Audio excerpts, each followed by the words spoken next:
Olá, boa tarde, bem-vindo ao meu canal do YouTube. Hoje um pequeno podcast com a pergunta: acreditar em Brahman é o suficiente para sermos felizes? Uma pessoa que consegue entender a diferença entre Maya e Brahman foge do estado de ignorância e a partir desse novo estado de maior sapiência, essa pessoa é automaticamente feliz? É uma pergunta interessante. Eu acredito que sim. Eu acredito que os indianos estão certos ao dizer isso. Porém, eu diria o seguinte também: embora você perceba a dualidade Maya-Brahma, embora você entenda que existe esse mundo fenomenológico e por trás desse mundo dos fenômenos existe algo abstrato que é Brahman, esse contraste entre mundo material e mundo abstrato, embora você possa entender essa dicotomia e a partir disso viver melhor, isso não significa que você passe o seu dia inteiro pensando em Brahman, né?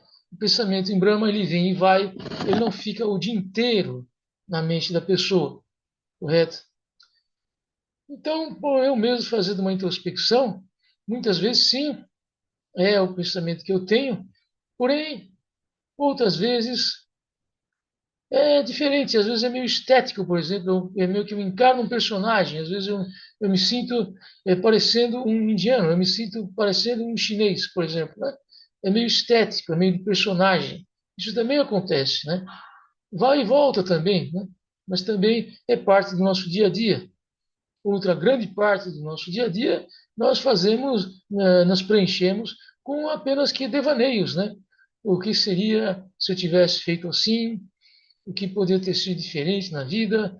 Aquelas palavras que eu não disse, poderia ter dito, e assim por diante, né? Então, a minha tese, eu acho que sim, você sair do estado de ignorância, como os indianos falam, sair de Maya para Brahman, sim, é a solução da vida, eu acho que é. Mas não é a única coisa que nós pensamos, não é a única coisa que nos ocupa a mente. Nós nos ocupamos, por exemplo, com personagens, com etnias, no meu caso, que eu pareço ou não pareço, né? Outras vezes também com sonhos acordados, né? Nem sempre planos realizáveis de vida nesses sonhos acordados, mas às vezes planos que jamais vão se realizar, mas que mesmo assim a gente fica devaneando, não é verdade? Então é isso. Agora, uma outra pergunta que alguém poderia fazer é se automaticamente, quando você passa a acreditar em Brahman, se automaticamente você já não tem mais paranoia nenhuma, né? Eu diria que esse nenhuma é exagero, né? Eu acho que diminui a paranoia, mas ela ainda existe. Aquela velha coisa na nossa mente. Pareço isso, pareço aquilo, que estão pensando, que não estão pensando. Cessar isso é impossível, mas apenas diminuir, né? Tornar isso ainda presente em nossas vidas, mas já não tão relevante, não é verdade? Então, creio eu que a resposta para a pergunta é sim, porém, uma outra pergunta, se é o tempo todo isso que nós pensamos, definitivamente não. Definitivamente não. A mente viaja por muitas outras paragens durante os nossos dias, né? Agora, a pergunta que se faz seria o seguinte: esses devaneios diários, essas encarnações de personagens, isso te faz menos agressivo?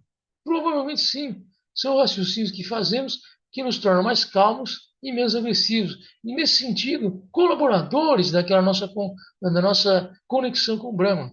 Porque havemos que nos lembrar aqui: o principal veneno contra Brahman é a nossa agressividade, né? A coisa que vai mais nos impedir de termos contato com o Brahman é a nossa agressividade, o nosso desejo destrutivo, né?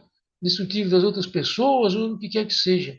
Esse desejo destrutivo é o nosso maior inimigo, né? É isso que temos que evitar. Agora, você fazendo devaneios, você ficando parecido, você achar que você parece isso, parece aquilo, isso não é necessariamente agressivo. Ao contrário, muitas vezes é até pacífico esse tipo de pensamento, né? As fantasias de vida que eu faço, não sei dos outros, mas que eu faço, geralmente são pacíficas, né? Geralmente são fantasias pacíficas, né? E dessa forma, aquietando a mente, né? Aquietando a mente de agitações agressivas, a gente entra naquela bonita calma da comunhão com o Brahma, né? Então, é interessante, porque embora não pensemos em Brahma o dia inteiro, ninguém pensa em Brahma o dia inteiro, eu acho que não, né?